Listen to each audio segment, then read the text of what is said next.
E dia 28 a posse de Gunga de novo. Vamos então à votação do decreto legislativo número 07/2016.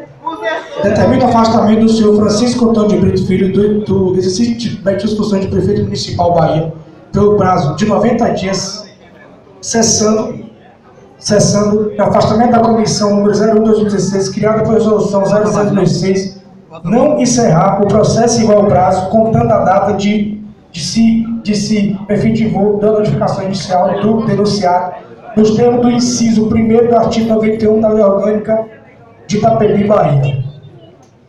O decreto legislativo número 07/2016 está em votação. Os vereadores que aprovam permaneçam sentados, contrários se manifestem, por favor. Aprovado por 7 votos a 0.